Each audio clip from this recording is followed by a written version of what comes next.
This is the Darkest Page podcast.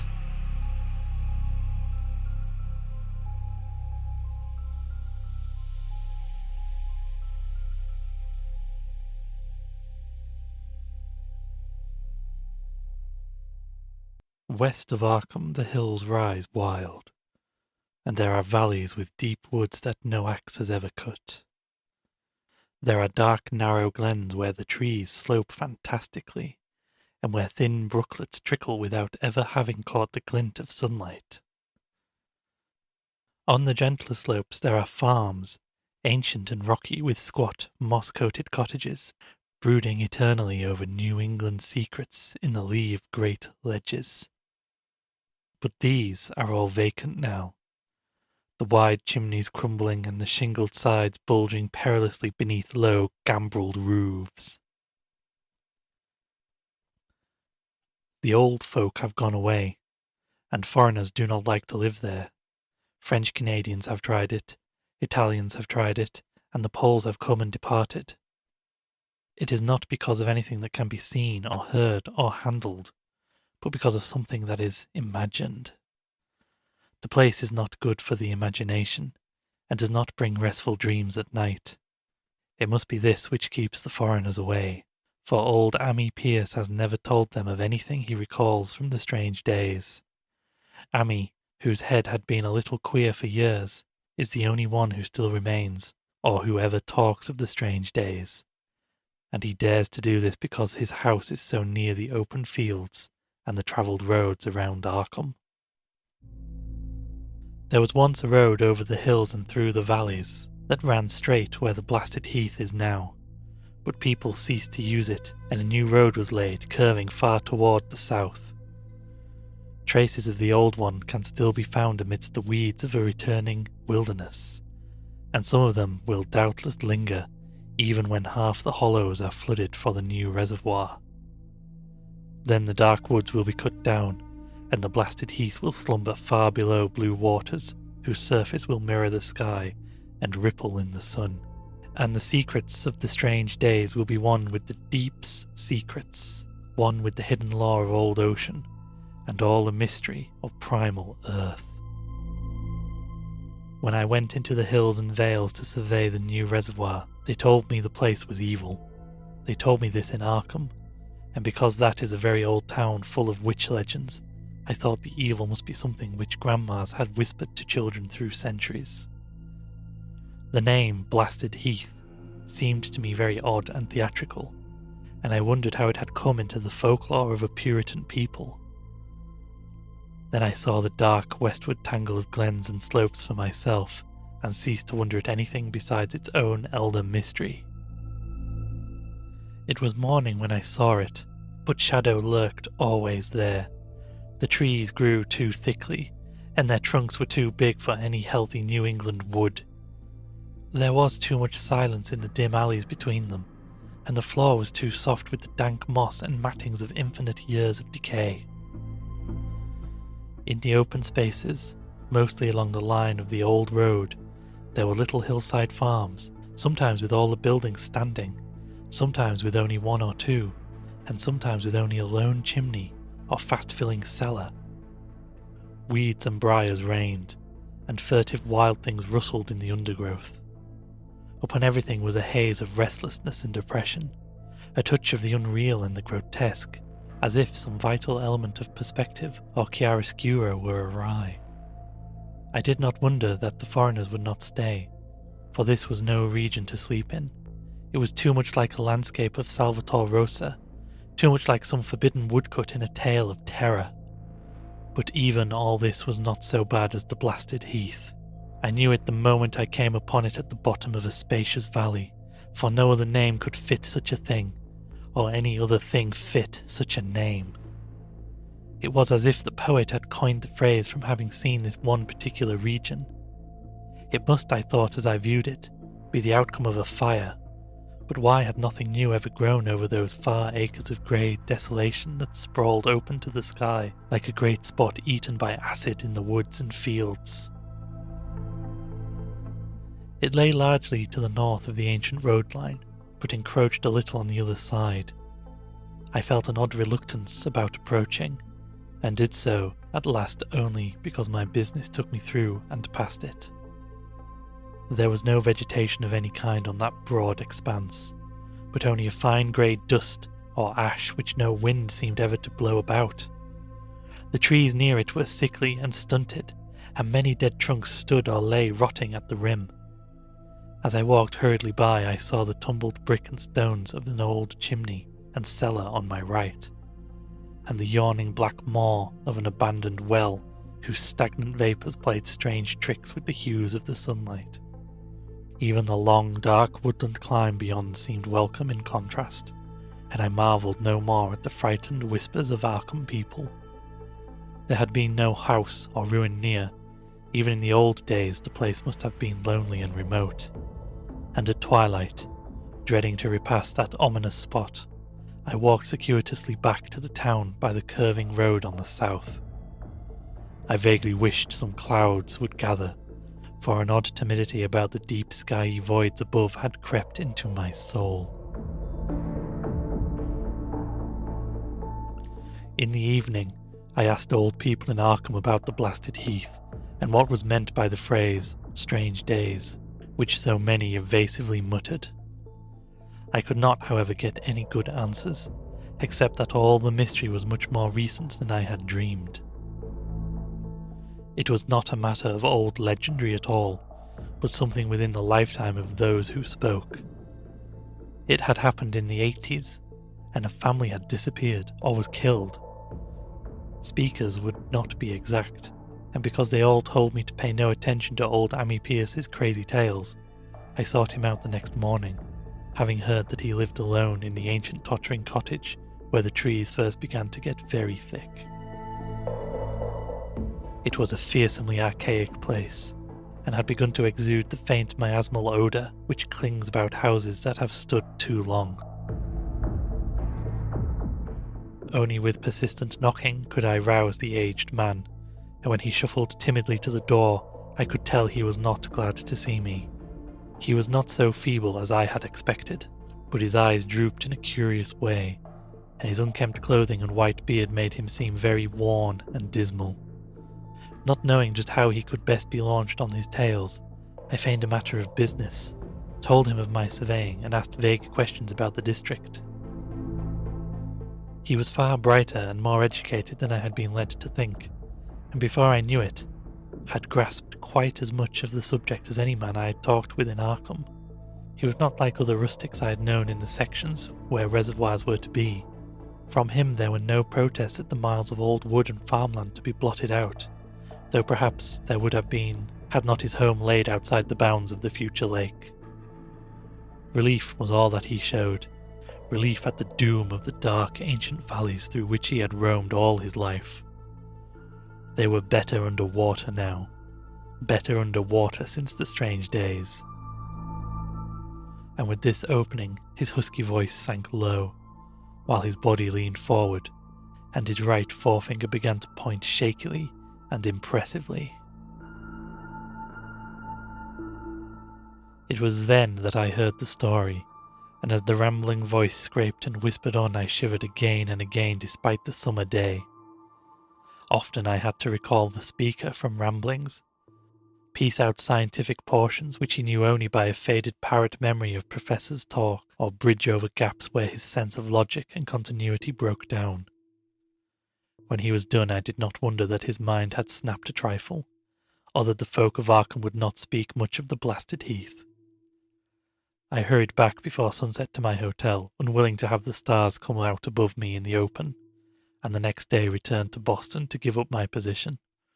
I could not go into that dim chaos of old forest and slope again, or face another time that grey blasted heath where the black well yawned deep beside the tumbled bricks and stones. The reservoir will soon be built now, and all those elder secrets will be safe forever under watery fathoms. But even then I do not believe I would like to visit the country by night, at least not when the sinister stars are out, and nothing could bribe me to drink the new city water of Arkham.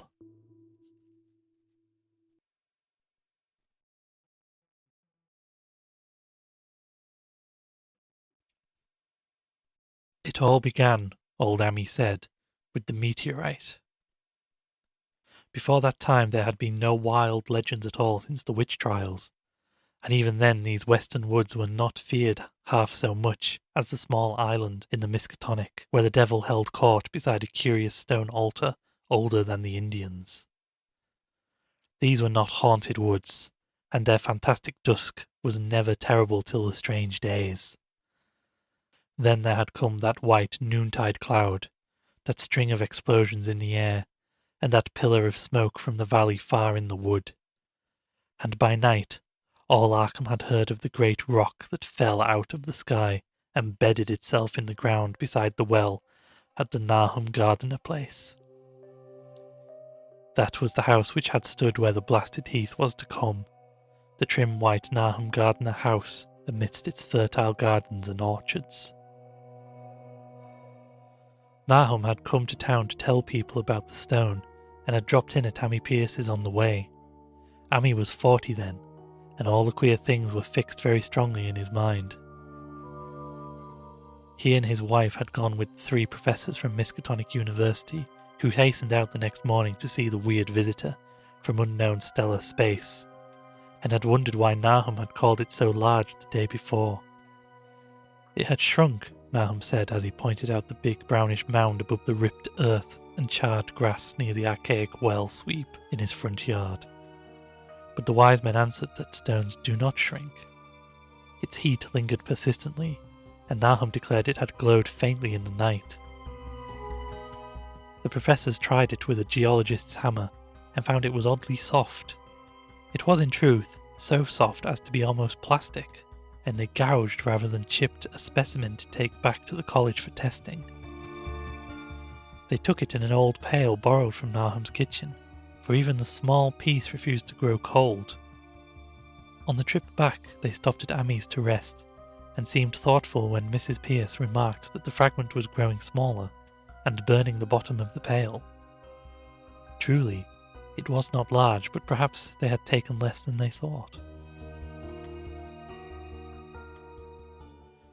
The day after that, all this was in June of '82, the professors had trooped out again in a great excitement. As they passed Ami's they told him what queer things the specimen had done, and how it had faded wholly away when they put it in a glass beaker. The beaker had gone too, and the wise men talked of the strange stone's affinity for silicon. It had acted quite unbelievably in the well-ordered laboratory, doing nothing at all and showing no occluded gases when heated on charcoal, being wholly negative in the borax bead, and soon proving itself absolutely non-volatile at any producible temperature, including that of the oxyhydrogen blowpipe. On an anvil it appeared highly malleable, and in the dark its luminosity was very marked. Stubbornly refusing to grow cold, it soon had the college in a state of real excitement, and when upon heating before the spectroscope it displayed shining bands unlike any known colours of the normal spectrum, there was much breathless talk of new elements, bizarre optical properties, and other things which puzzled men of science are wont to say when faced by the unknown. Hot as it was, they tested it in a crucible with all the proper reagents. Water did nothing, hydrochloric acid was the same, nitric acid and even aqua regia merely hissed and spattered against its torrid invulnerability. Ami had difficulty in recalling all these things, but recognized some solvents as I mentioned them in the usual order of use. There was ammonia and caustic soda, alcohol and ether, nauseous carbon disulfate, and a dozen others. But although the weight grew steadily less as time passed, and the fragment seemed to be slightly cooling, there was no change in the solvents to show that they had attacked the substance at all. It was a metal, though, beyond a doubt. It was magnetic, for one thing, and after its immersion in the acid solvents there seemed to be faint traces of Widmanstatten figures found on meteoric iron. When the cooling had grown very considerable, the testing was carried out in glass, and it was in a glass beaker that they left all the chips made of the original fragment during the work. The next morning both chips and beaker were gone without trace, and only a charred spot marked the place on the wooden shelf where they had been. All this the professors told Ami as they paused at his door, and once more he went with them to see the stony messenger from the stars, although this time his wife did not accompany him. It had now most certainly shrunk, and even the sober professors could not doubt the truth of what they saw. All around the dwindling brown lump near the well was a vacant space, except where the earth had caved in, and whereas it had been a good 7 feet across the day before, it was now scarcely 5. It was still hot, and the sages studied its surface curiously as they detached another and larger piece with hammer and chisel. They gouged deeply this time, and as they pried away the smaller mass, they saw that the core of the thing was not quite homogeneous. They had uncovered what seemed to be the side of a large, coloured globule embedded in the substance. The colour, which resembled some of the bands in the meteor's strange spectrum, was almost impossible to describe, and it was only by analogy that they called it a colour at all. Its texture was glossy, and upon tapping it appeared to promise both brittleness and hollowness. One of the professors gave it a smart blow with a hammer, and it burst with a nervous little pop. Nothing was emitted, and all trace of the thing vanished with the puncturing. It left behind a hollow, spherical space about 3 inches across, and all thought it probable that others would be discovered as the enclosing substance wasted away. Conjecture was vain, so after a futile attempt to find additional globules by drilling, the seekers left again with their new specimen, which proved, however, as baffling in the laboratory as its predecessor had been. Aside from being almost plastic, having heat, magnetism, and slight luminosity, cooling slightly in powerful acids, possessing an unknown spectrum, wasting away in air, and attacking silicon compounds with mutual destruction as a result, it presented no identifying features whatsoever, and at the end of the test, the college scientists were forced to own that they could not place it. It was nothing of this earth, but a piece of the great outside, and as such dowered with outside properties and obedient to outside laws. That night there was a thunderstorm, and when the professors went out to Nahum's the next day they met with a bitter disappointment. The stone, magnetic as it had been, must have had some peculiar electrical property, for it had drawn the lightning, as Nahum said, with a singular persistence.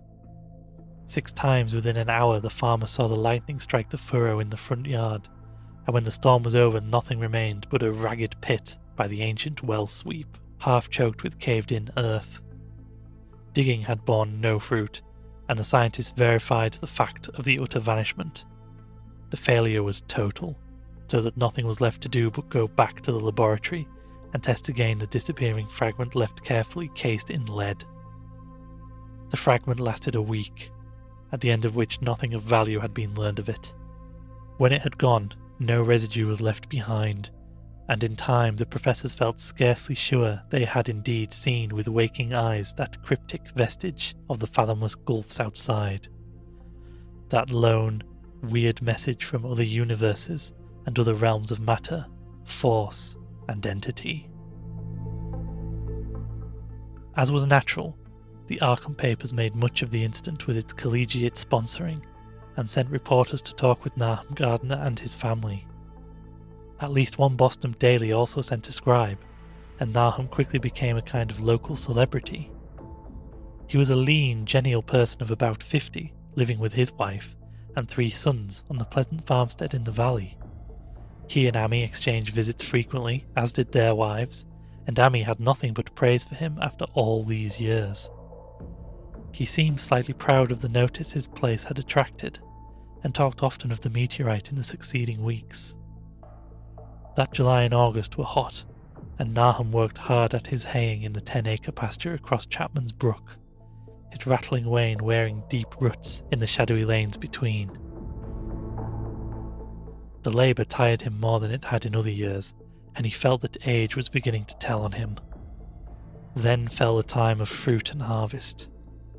The pears and apples slowly ripened, and Nahum vowed that his orchards were prospering as never before, The fruit was growing to phenomenal size and unwanted gloss, and in such abundance that extra barrels were ordered to handle the future crop. But with the ripening came some disappointment. For all of that gorgeous array of specious lusciousness, not one single jot was fit to eat. Into the fine flavour of the pears and apples had crept a stealthy bitterness and sickishness, so that even the smallest of bites induced a lasting disgust. It was the same with the melons and tomatoes, and Nahum sadly saw that his entire crop was lost. Quickly, to connect events, he declared that the meteorite had poisoned the soil, and thanked heavens that most of the other crops were in the upland lot along the road. Winter had come early and was very cold. Amy saw Nahum less often than usual and observed that he had begun to look worried. The rest of his family too seemed to have grown taciturn, and were far from steady in their church-going or their attendance at the various social events of the countryside. For this reserve or melancholy no cause could be found, though all the household confessed now and then to poorer health and a feeling of vague disquiet. Nahum himself gave the most definite statement of anyone when he said he was disturbed about certain footprints in the snow. They were the usual winter prints of red squirrels, white rabbits and foxes, but the brooding farmer professed to see something not quite right about their nature and arrangement. He was never specific, but appeared to think that they were not as characteristic of the anatomy and habits of squirrels and rabbits and foxes as they ought to be. Amy listened without interest to this talk until one night, when he drove past Nahum's house in his sleigh on the way back from Clark's Corners. There had been a moon, and a rabbit run across the road, and the leaps of that rabbit were longer than either Amy or his horse liked. The latter, indeed, had almost run away when brought up by a firm rein. Thereafter, Amy gave Nahum's tales more respect, and wondered why the gardener dogs seemed so cowed and quivering every morning. They had, it developed, nearly lost the spirit to bark. In February, the McGregor boys from Meadow Hill were out shooting woodchucks, and not far from the gardener place bagged a very peculiar specimen. The proportions of its body seemed slightly altered in a queer way impossible to describe, while its face had taken on an expression which no one ever saw in a woodchuck before. The boys were genuinely frightened, and threw the thing away at once, so that only their grotesque tales of it ever reached the people of the countryside. But the shying of the horses near Nahum's house had now become an acknowledged thing, and all the basis for a cycle of whispered legend was fast taking form. People vowed that the snow melted faster around Nahum's than it did anywhere else, and early in March there was an awed discussion in Potter's General Store at Clark's Corners. Stephen Rice had driven past Gardener's in the morning, and had noticed the skunk cabbages coming up through the mud by the woods across the road. Never were things of such size seen before, and they held strange colours that could not be put into any words. Their shapes were monstrous, and the horse had snorted at an odour which struck Stephen as wholly unprecedented. That afternoon several persons drove past to see the abnormal growth, and all agreed that plants of that kind ought never to sprout in a healthy world. The bad fruit of the fall before was freely mentioned, and it went from mouth to mouth that there was poison in Nahum's ground. Of course it was the meteorite, and remembering how strange the men from the college had found that stone to be, several farmers spoke about the matter to them. One day they paid Nahum a visit, but having no love of wild tales and folklore were very conservative in what they inferred. The plants were certainly odd, but all skunk cabbages are more or less odd in shape and odour and hue. Perhaps some mineral element from the stone had entered the soil, but it would soon be washed away. And as for the footprints and frightened horses, of course this was mere country talk, which such a phenomena as the aerolite would be certain to start. There was really nothing for serious men to do in cases of wild gossip, for superstitious rustics will say and believe anything. And so, all through the strange days the professors stayed away in contempt. Only one of them, when given 2 files of dust for analysis in a police job over a year and a half later, recalled that the queer colour of that skunk cabbage had been very like the one of the anomalous bands of light shown by the meteor fragment in the college spectroscope, and like the brittle globule found embedded in the stone from the abyss. The samples in this analysis case gave the same odd bands at first, though later they lost the property. The trees budded prematurely around Nahum's, and at night they swayed ominously in the wind. Nahum's second son, Thaddeus, a lad of 15, swore that they swayed also when there was no wind, but even the gossips would not credit this. Certainly, however, restlessness was in the air. The entire Gardner family developed the habit of stealthy listening, though not for any sound which they could consciously name. The listening was indeed rather a product of moments when consciousness seemed half to slip away. Unfortunately, such moments increased week by week, till it became common speech that something was wrong with all Nahum's folks. When the early saxifrage came out, it had another strange colour, not quite like that of the skunk cabbage, but plainly related and equally unknown to anyone who saw it. Nahum took some blossoms to Arkham and showed them to the editor of the Gazette, but that dignitary did no more than write a humorous article about them, in which the dark fears of rustics were held up to polite ridicule. It was a mistake of Nahum's to tell a stolid city man about the way the great, overgrown mourning cloak butterflies behaved in connection with these saxifrages. April brought a kind of madness to the country folk, and began that disuse of the road past Nahum's, which led to its ultimate abandonment. It was the vegetation. All the orchard trees blossomed forth in strange colours, and through the stony soil of the yard and adjacent pasturage there sprang up a bizarre growth which only a botanist could connect with the proper flora of the region. No sane wholesale colours were anywhere to be seen except in the green grass and leafage, but everywhere those hectic and prismatic variants of some diseased, underlying primary tone without a place among the known tints of earth. The Dutchman's breeches became a thing of sinister menace, and the bloodroots grew insolent in their chromatic perversion. Amy and the gardeners thought that most of the colours had a sort of haunting familiarity, and decided that they reminded one of the brittle globule of the meteor. Nahum ploughed and sowed the 10-acre pasture and the upland lot, but did nothing with the land around the house. He knew it would be of no use, and hoped that the summer's strange growths would draw all the poison from the soil. He was prepared for almost anything now, and had grown used to the sense of something near him waiting to be heard. The shunning of his house by neighbours told on him, of course, but it told on his wife more. The boys were better off being at school each day, but they did not help being frightened by the gossip. Thaddeus, an especially sensitive youth, suffered the most. In May the insects came, and Nahum's place became a nightmare of buzzing and crawling. Most of the creatures seemed not quite unusual in their aspect and motions, and their nocturnal habits contradicted all former experience. The gardeners took to watching at night, watching in all directions at random for something. They could not tell what. It was then that they all owned that Thaddeus had been right about the trees. Mrs. Gardner was the next to see it from the window as she watched the swollen boughs of a maple against the moonlit sky. The boughs surely moved, and there was no wind. It must be the sap. Strangeness had come into everything growing now, yet it was none of the Nahum's family at all who made the next discovery. Familiarity had dulled them, and what they could not see was glimpsed by a timid windmill salesman from Bolton who drove by one night in ignorance of the country legends. What he told in Arkham was given a short paragraph in the Gazette, and it was there that all the farmers, Nahum included, saw it first. The night had been dark, and the buggy lamps faint, but around a farm in the valley which everyone knew from the accounts must be Nahum's, the darkness had been less thick.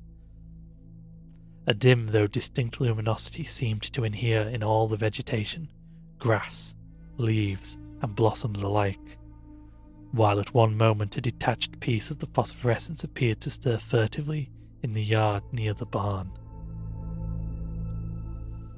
The grass had so far seemed untouched, and the cows were freely pastured in the lot near the house, but toward the end of May the milk began to be bad. Then Nahum had the cows driven to the uplands, after which the trouble ceased. Not long after this, the change in grass and leaves became apparent to the eye. All the verdure was going grey, and was developing a highly singular quality of brittleness. Ami was now the only person who ever visited the place, and his visits were becoming fewer and fewer. When school closed, the gardeners were virtually cut off from the world, and sometimes let Ami do their errands in town. They were failing curiously both physically and mentally, and no one was surprised when the news of Mrs. Gardner's madness stole around.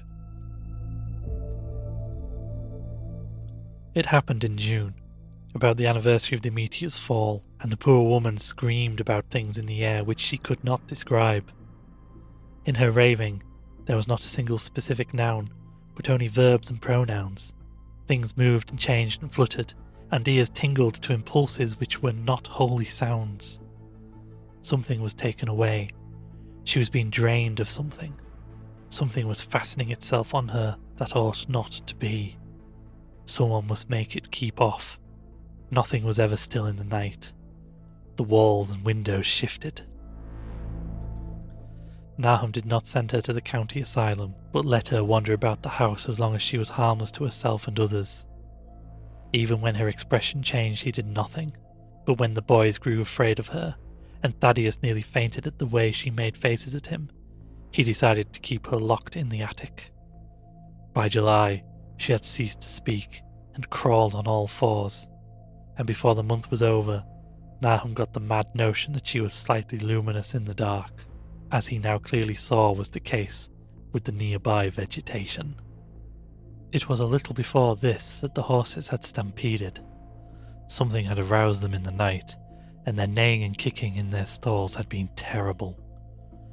There seemed virtually nothing to do to calm them, and when Nahum opened the stable door, they all bolted out like frightened woodland deer.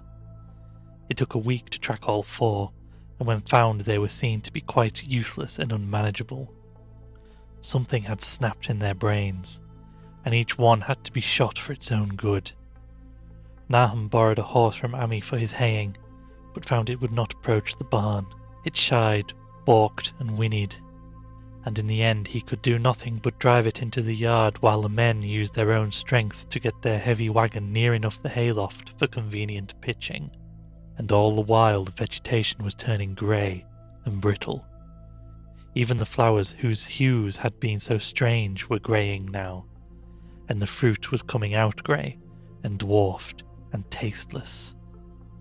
The asters and goldenrod bloomed grey and distorted, and the roses and zinnias and hollyhocks in the front yard were such blasphemous-looking things that Nahum's oldest boy, Zenos, cut them down.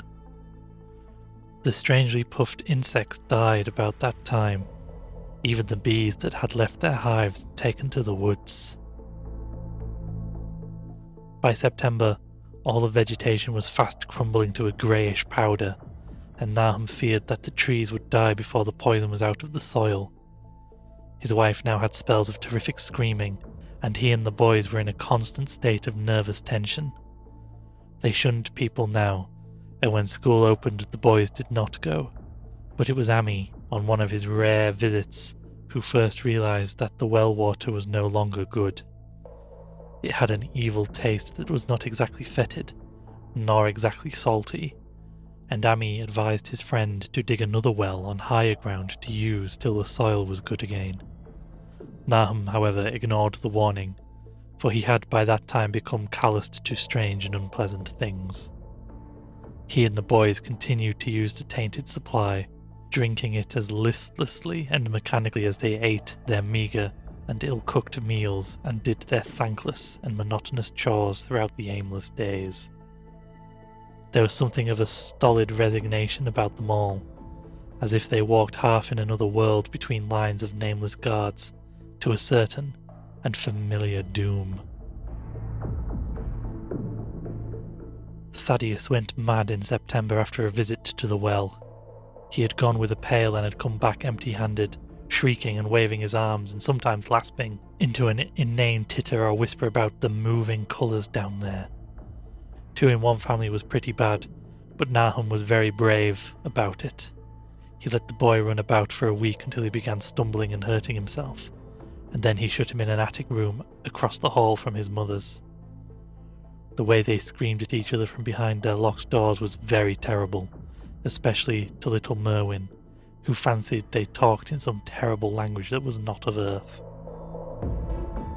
Merwin was getting frightfully imaginative, and his restlessness was worse after the shutting away of the brother who had been his greatest playmate. Almost at the same time, the mortality among the livestock commenced.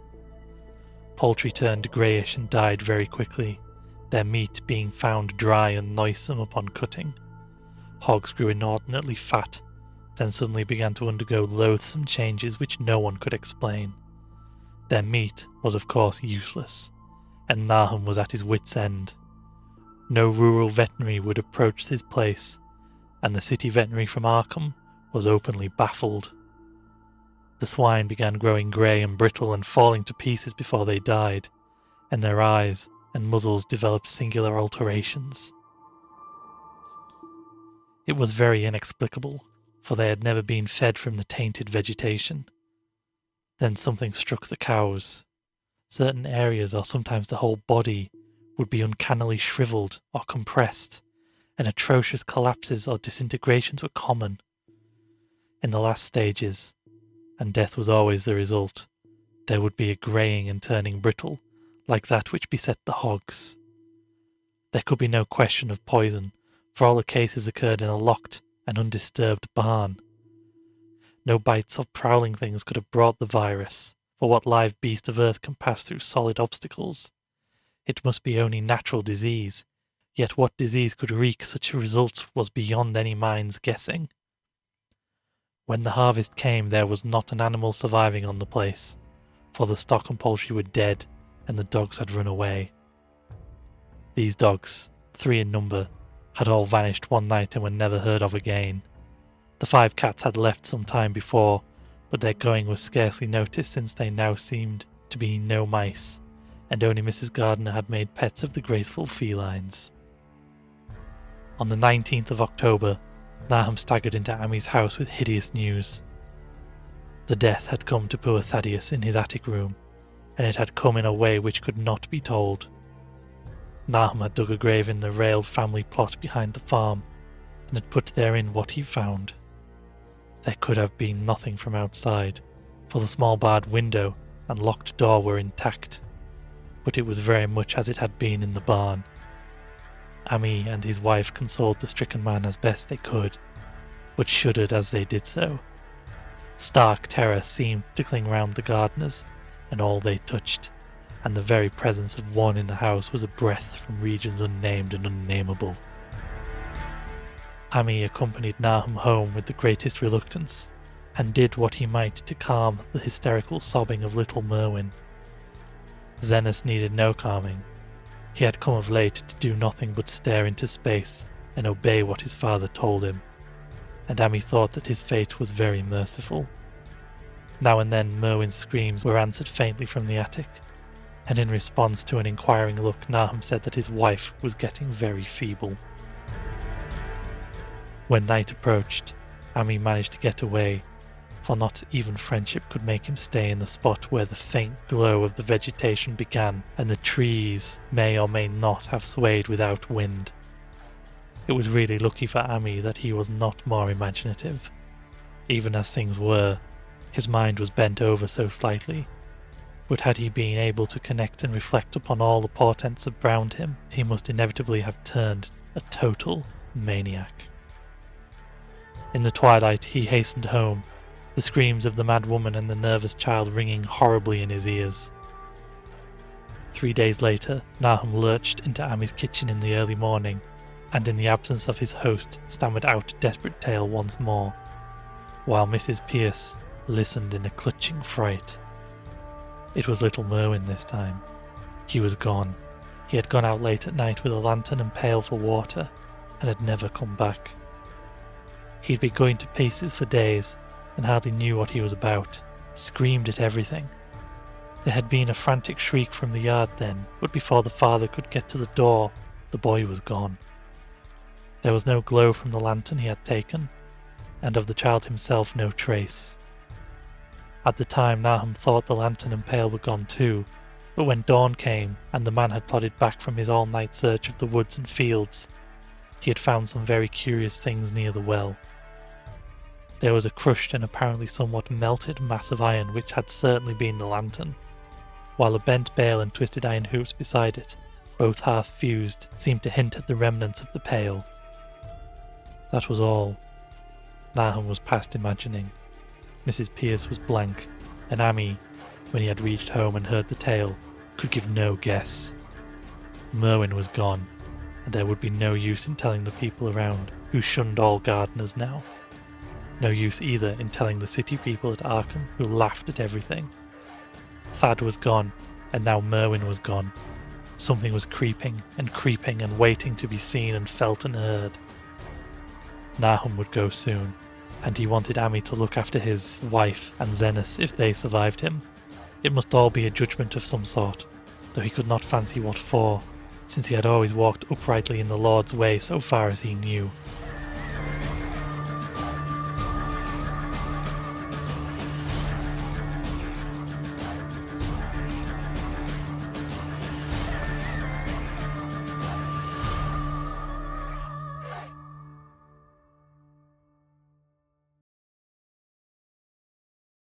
For over 2 weeks Amy saw nothing of Nahum, and then worried about what might have happened, he overcame his fears and paid the gardener place a visit.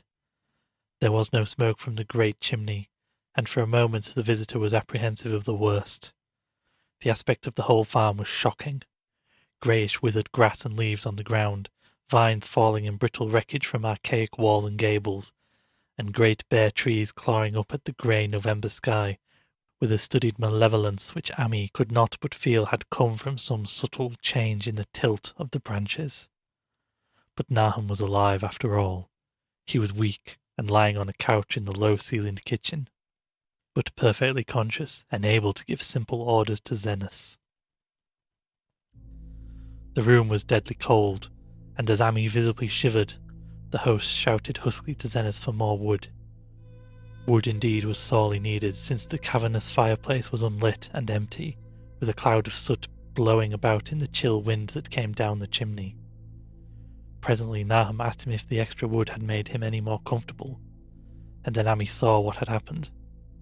The stoutest cord had broken at last, and the hapless farmer's mind was proof against more sorrow. Questioning tactfully, Amy could get no clear data at all about the missing Zenas. "In the well.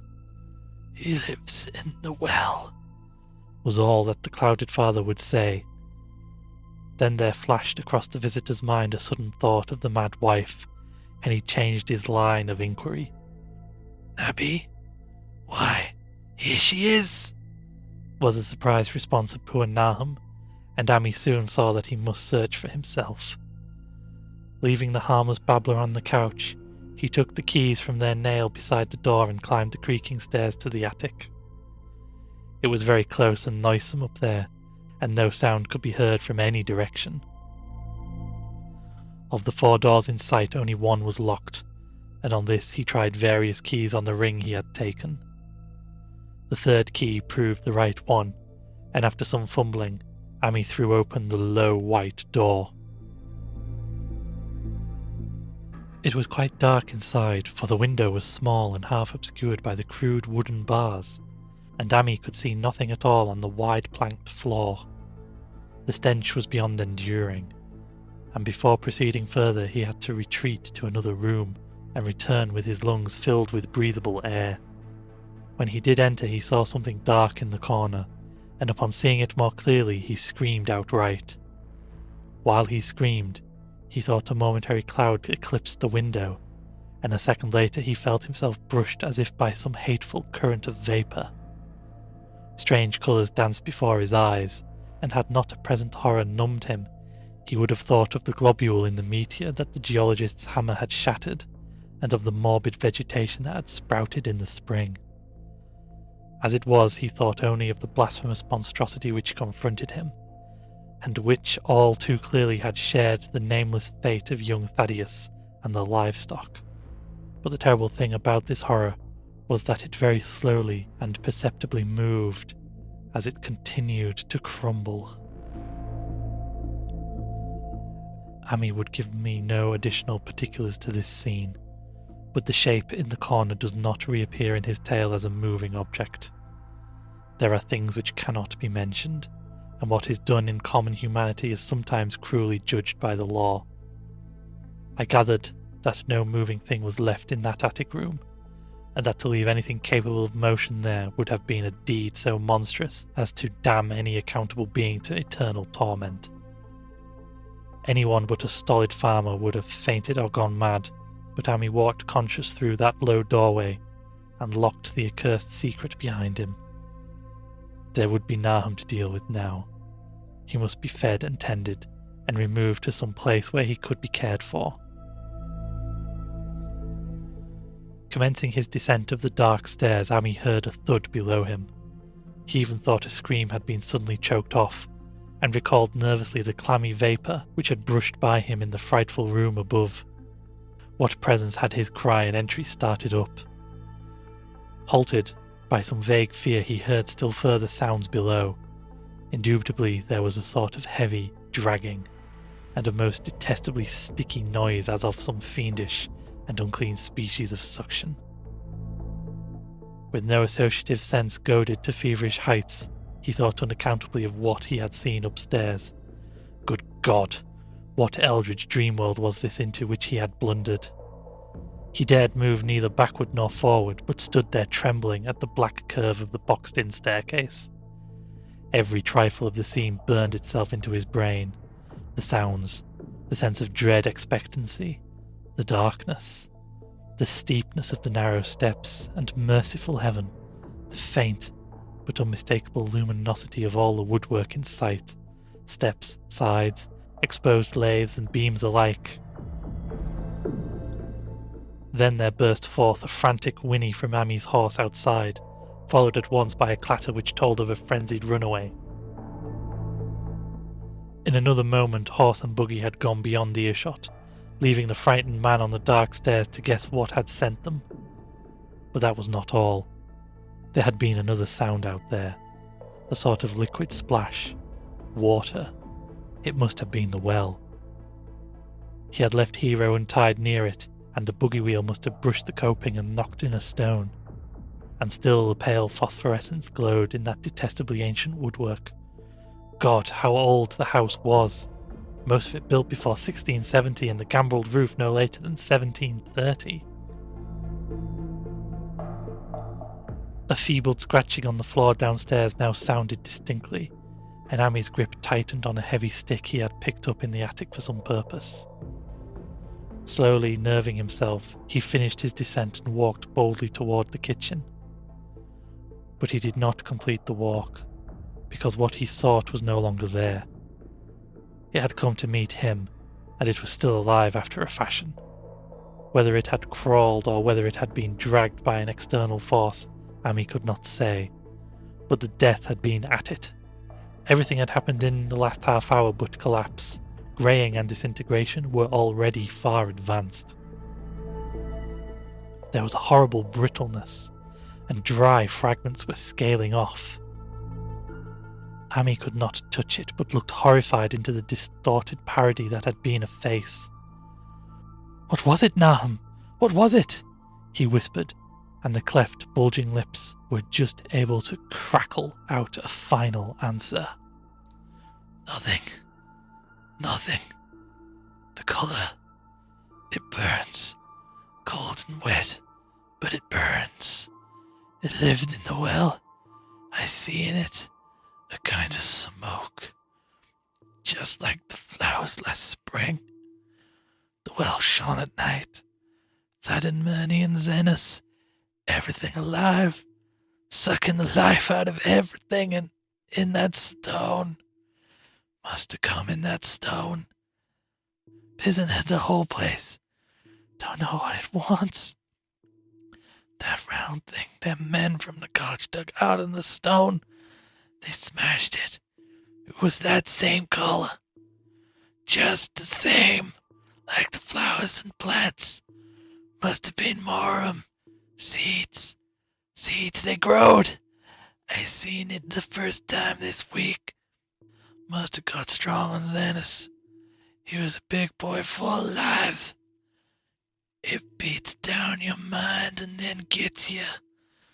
Burns you up. In the well water. He was right about that. Evil water. Xenis never come back from the well. Can't get away. Draws you. You know someone's coming, but tain't no use. I seen it and I can't say Xenis was took. Where's Nappy Emmy? My head's no good. Don't know how long since I fed her. It'll get her if we ain't careful. Just color. Her face is getting to have that color sometimes towards night, and it burns and sucks. It come from someplace where things ain't as they is here. One of them professors said so. He was right. Look out at me. He'll do something more. Sucks the life out.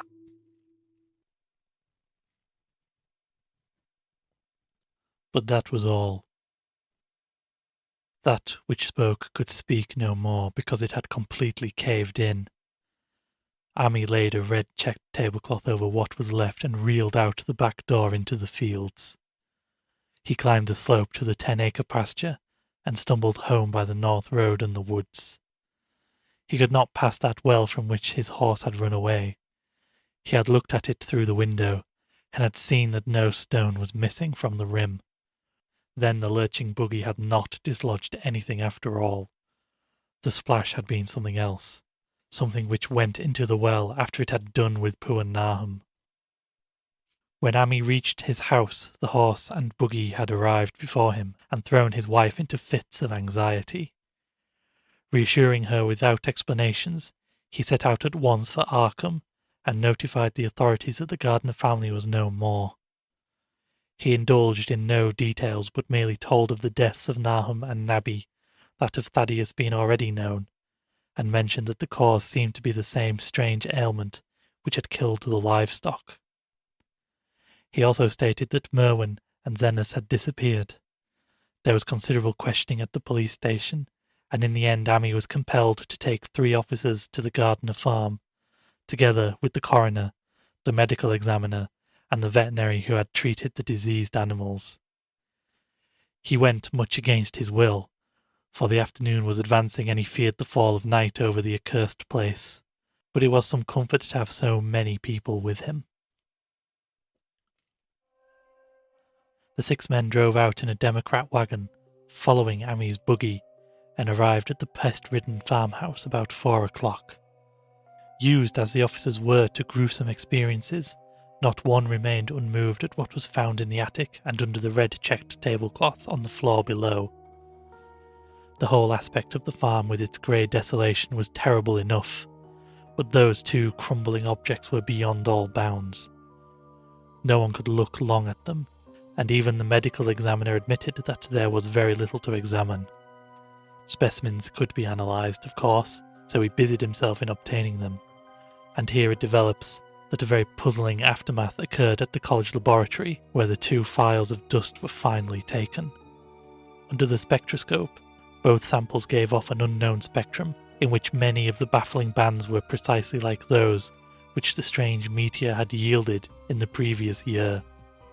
The property of emitting this spectrum vanished in a month. The dust thereafter consisted mainly of alkaline phosphates and carbonates. Ami would not have told the men about the well if he had thought they meant to do anything then and there. It was getting towards sunset, and he was anxious to be away, but he could not help glancing nervously at the stony curb by the great sweep, and when a detective questioned him he admitted that Nahum had feared something down there, so much so that he had never even thought of searching it for Merwin or Xenos. After that, nothing would do but that they emptied and explored the well immediately. So Ami had to wait, trembling, while pail after pail of rank water was hauled up and splashed on the soaking ground outside. The men sniffed in disgust at the fluid, and toward the last held their noses against the fetor they were uncovering. It was not so long a job as they had feared it would be, since the water was phenomenally low. There is no need to speak to exactly of what they found. Merwin and Xenos were both there, in part, though the vestiges were mainly skeletal. There were also a small deer and a large dog in about the same state, and a number of bones of smaller animals. The ooze and slime at the bottom seemed inexplicably porous and bubbling, and a man who descended on handholds with a long pole found that he could sink the wooden shaft to any depth in the mud of the floor without meeting any solid obstruction. Twilight had now fallen, and lanterns were brought from the house. Then, when it was seen that nothing further could be gained from the well, everyone went indoors and conferred in the ancient sitting room, while the intermittent light of a spectral half-moon played wanly on the grey desolation outside. The men were frankly nonplussed by the entire case, and could find no convincing common element to link the strange vegetable conditions, the unknown disease of livestock and humans, and the unaccountable deaths of Merwin and Xenos in the tainted well. They had heard the common country talk, it is true, but could not believe that anything contrary to natural law had occurred. No doubt the meteor had poisoned the soil, but the illness of persons and animals who had eaten nothing grown in that soil was another matter. Was it the well water? Very possibly. It might be a good idea to analyse it, but what peculiar madness could have made both boys jump into the well? Their deeds were so similar, and the fragments showed that they had both suffered from the grey brittle death. Why was everything so grey and brittle? It was the coroner, seated near a window overlooking the yard, who first noticed the glow about the well. Night had fully set in, and all the abhorrent grounds seemed faintly luminous, with more than the fitful moonbeams. But this new glow was something definite and distinct, and appeared to shoot up from the black pit like a softened ray from a searchlight, giving dull reflections in the little ground pools where the water had been emptied. It had a very queer colour, and as all the men clustered round the window, Ami gave a violent start. For this strange beam of ghastly miasma was to him of no unfamiliar hue. He had seen that colour before, and feared to think what it might mean. He had seen it in the nasty brittle globule in that aerolite 2 summers ago, had seen it in the crazy vegetation of the springtime, and had thought he had seen it for an instant that very morning, against the small barred window of that terrible attic room where the nameless things had happened. It had flashed there for a second, and a clammy, hateful current of vapour had brushed past him, and then poor Nahum had been taken by something of that colour. He had said so at the last, said it was the globule and the plants. After that had come the runaway in the yard and the splash in the well, and now that well was belching forth to the night a pale, insidious beam of the same demoniac tint. It does credit to the alertness of Ami's mind that he puzzled even at the tense moments over a point which was essentially scientific. He could not but wonder at his gleaning of the same impression from a vapour glimpsed in the daytime, against a window opening on the morning sky, and from a nocturnal exhalation seen as a phosphorescent mist against the black and blasted landscape. It wasn't right. It was against nature, and he thought of those terrible last words of his stricken friend. It came from space. It came from some place where things ain't as they is here. One of them professors said so. All 3 horses outside, tied to a pair of shriveled saplings by the road, were now neighing and pawing frantically. The wagon driver started for the door to do something, but Ami laid a shaky hand on the shoulder. "Don't go out there," he whispered. "There's more to this nor what we know. Nam said something living in the well that sucks your life out. He said it must be something that growed from the round ball like one we seen in the meteor stone that fell a year ago June. Sucks and burns, he said. and is just a cloud of colour like the light out there now, that you can hardly see and can't tell what it is. Nam thought it feeds on everything living and gets stronger all the time. He said he's seen it this last week. It must be something from far away off in the sky, like the men from the college last year says the meteor stone was. The way it's made and the way it works ain't like no way of God's world. It's something from beyond. So the men paused indecisively as the light from the well grew stronger, and the hitched horses pawed and whinnied in the increasing frenzy. It was truly an awful moment, with terror in that ancient and accursed house itself. 4 monstrous sets of fragments, 2 from the house and 2 from the well, in the woodshed behind, and that shaft of unknown and unholy iridescence from the slimy depths in front. Ami had restrained the driver on impulse, forgetting how uninjured he himself was after the clammy brushing of that coloured vapour in the attic room, but perhaps it is just as well that he acted as he did. No one will ever know what was abroad that night, and though the blasphemy from beyond had not so far hurt any human of unweakened mind, there is no telling what it might not have done at that last moment, and with its seemingly increased strength and the special signs of purpose it was soon to display beneath the half-clouded moonlit sky. All at once one of the detectives at the window gave a short, sharp gasp. The others looked at him, and then quickly followed his own gaze upward to the point at which its idle straying had been suddenly arrested. There was no need for words. What had been disputed in country gossip was disputable no longer, and it is because of the thing which every man of that party agreed in whispering later on that the strange days are never talked about in Arkham.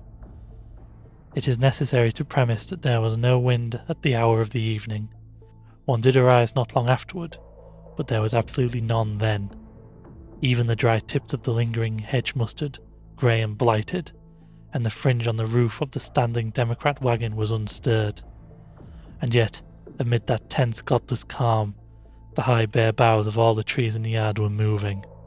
They were twitching morbidly and spasmodically, clawing in convulsive and epileptic madness at the moonlit clouds, scratching impotently in the noxious air as if jerked by some alien and bodiless line of linkage with subterranean horrors writhing and struggling below the black roots. Not a man breathed for several seconds. Then a cloud of darker depth passed over the moon, and the silhouette of clutching branches faded out momentarily. At this there was a general cry muffled with awe, but husky and almost identical from every throat, for the terror had not faded with the silhouette, and in a fearsome instant of deeper darkness, the watchers were wriggling at the treetop heights 1,000 tiny points of faint and unhallowed radiance, tipped each bough like a fire of St. Elmo, or the flames that came down on the apostles' heads at Pentecost.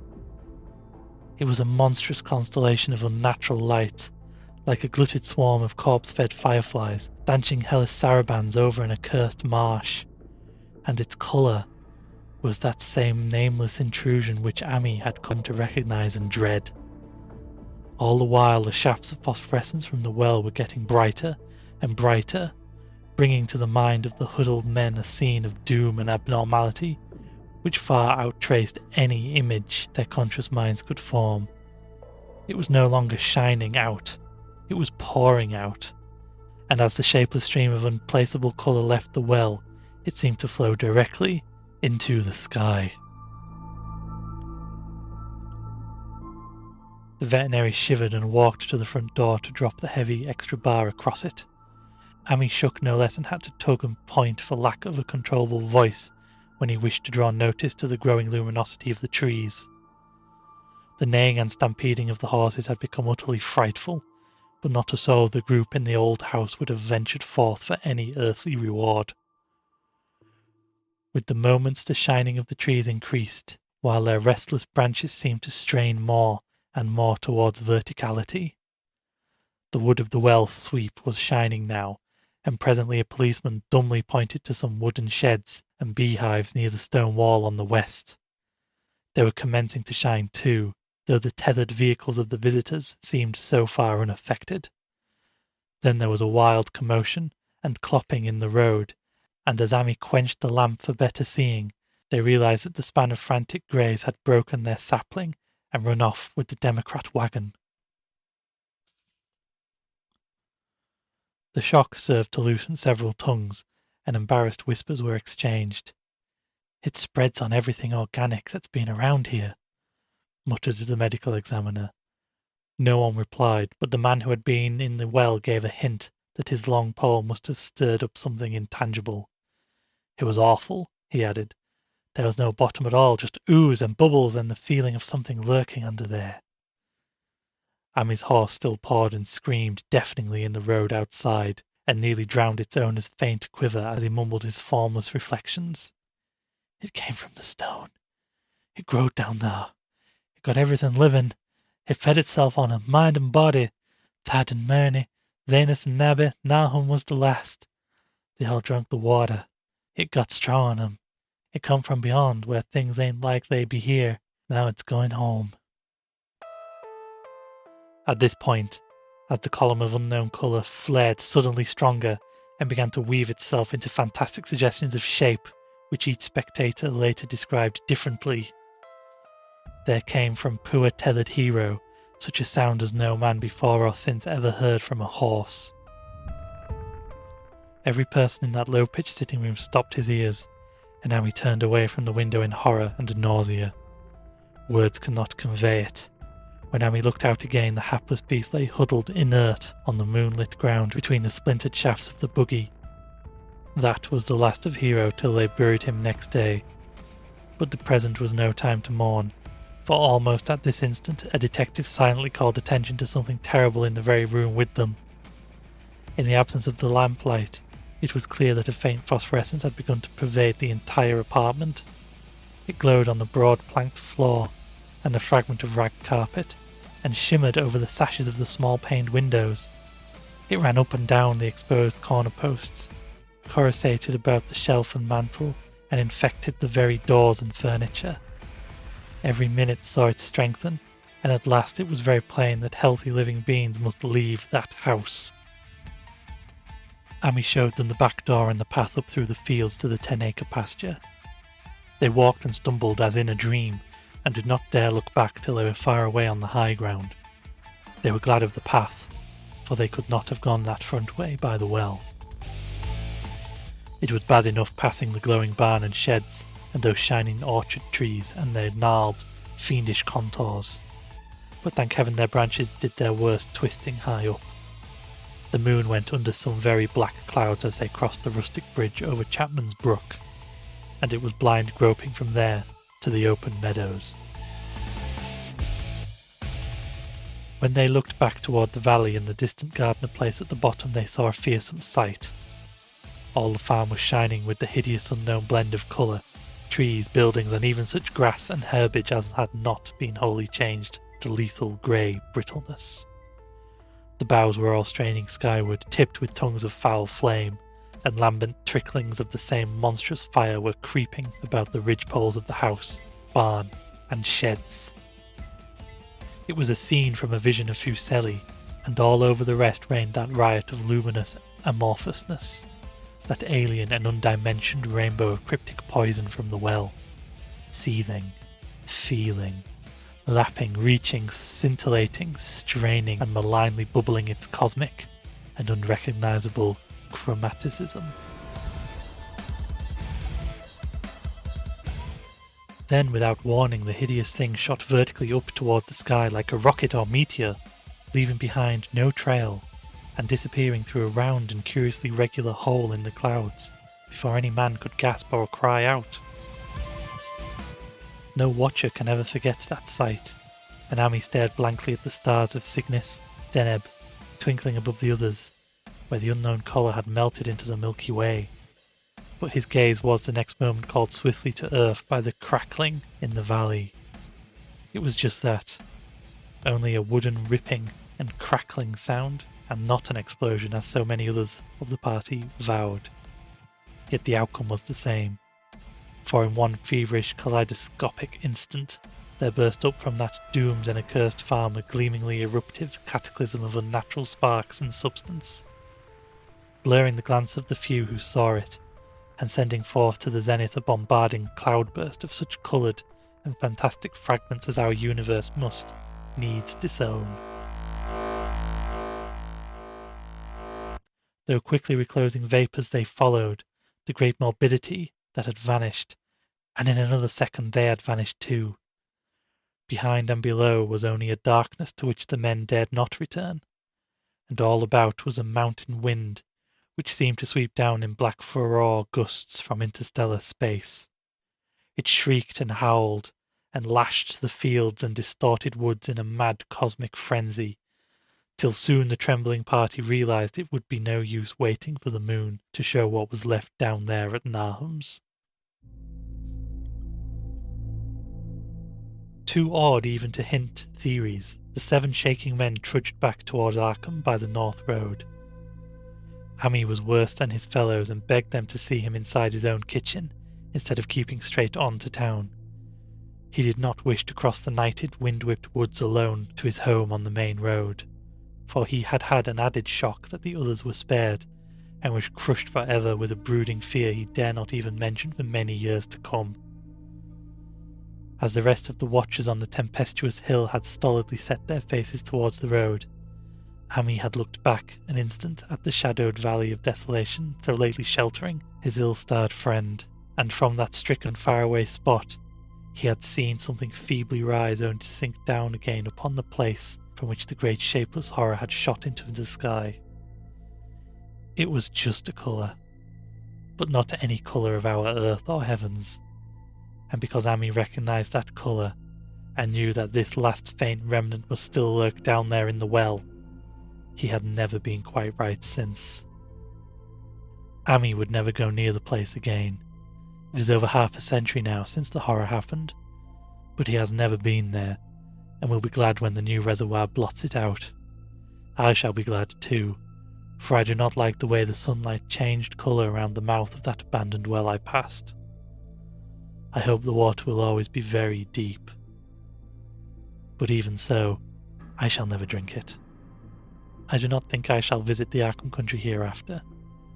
3 of the men who have been with Ami returned the next morning to see the ruins by daylight, but there were not any real ruins, only the bricks of the chimney, the stones of the cellar, some mineral and metallic litter here and there, and the rim of that nefandous well. Save for Ami's dead horse, which they towed away and buried, and the buggy which they shortly returned to him, everything that had ever been living had gone. 5 eldritch acres of dusty grey desert remained, nor has anything ever grown there since. To this day it sprawls open to the sky like a great spot eaten by acid in the woods and fields, and the few who have ever dared glimpse it in spite of the rural tales have named it the Blasted Heath. The rural tales are queer.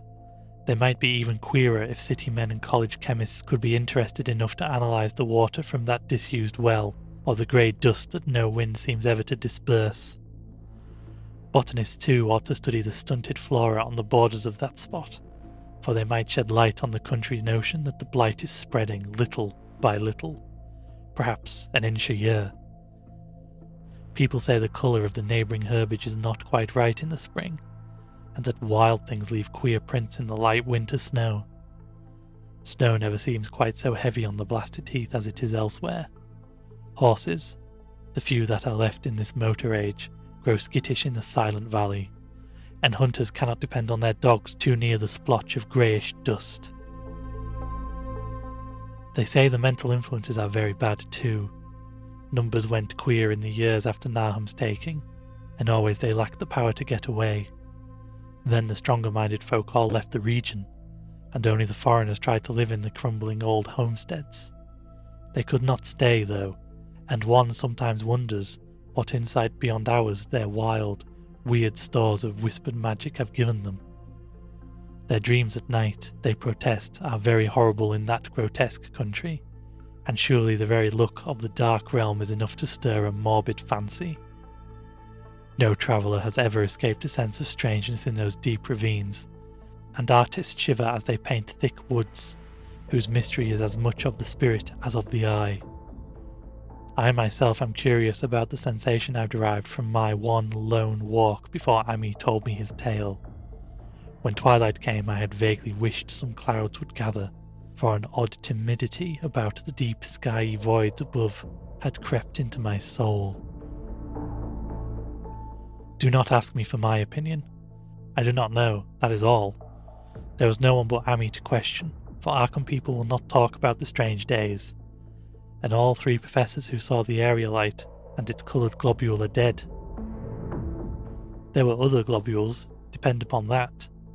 One must have fed itself and escaped, and probably there was another which was too late. No doubt it is still down the well. I know there was something wrong with the sunlight I saw above that miasmal brink. The rustics say the blight creeps an inch a year, so perhaps there is a kind of growth on nourishment even now. But whatever demon hatchling is there, it must be tethered to something or else it would quickly spread. Is it fastened to the roots of those trees that claw the air? One of the current Arkham tales is about fat oaks that shine and move as they ought not to do at night. What it is, only God knows. In terms of matter, I suppose the thing Amy described would be called a gas, but this gas obeyed laws that are not of our cosmos. This was no fruit of such worlds and suns as shine on the telescopes and photographic plates of our observatories. This was no breath from the skies whose motions and dimensions our astronomers measure or deem too vast to measure. It was just a colour out of space, a frightful messenger from unfathomed realms of infinity beyond all nature as we know it, from realms whose mere existence stuns the brain and numbs us with the black, extracosmic gulfs it throws open before our frenzied eyes. I doubt very much if Amy consciously lied to me, and I do not think his tale was all a freak of madness as the townfolks have forewarned. Something terrible came to the hills and valleys on that meteor, and something terrible, though I know not in what proportion, still remains. I shall be glad to see the water come. Meanwhile, I hope nothing will happen to Amy. He saw so much of the thing, and its influence was so insidious. Why has he never been able to move away? How clearly he recalled those dying words of Nahum. Can't get away. Draws you. You know something's coming, but 'tain't no use. Amy is such a good old man. When the reservoir gang gets to work, I must write the chief engineer to keep a sharp watch on him. I would hate to think of him as the grey, twisted, brittle monstrosity which persists more and more in troubling my sleep.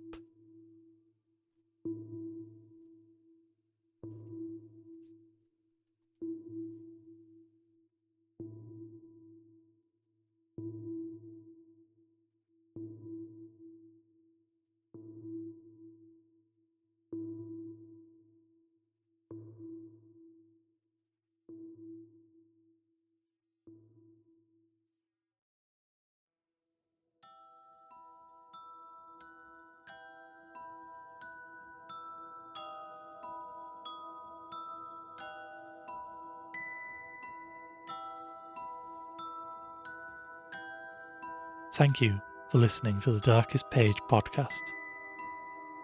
This has been The Colour Out of Space by H.P. Lovecraft.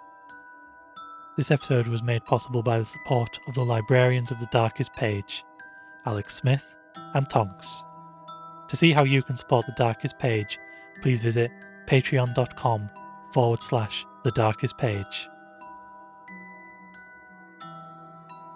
I have been your host, and I wish you pleasant dreams.